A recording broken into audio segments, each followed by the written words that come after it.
ni aku nak try tahu bergedil. Tahu bergedil dia besar-besar. Tengok ni. Kita try sekarang. Bismillah.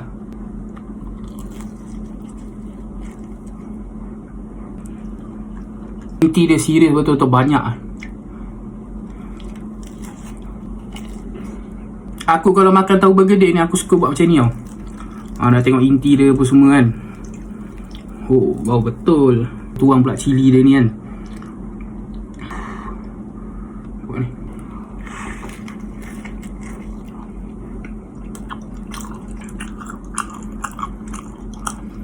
Betul-betul sedap lah.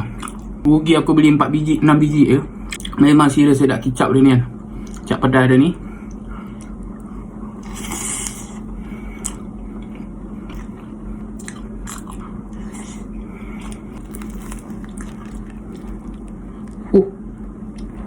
Betul-betul padat.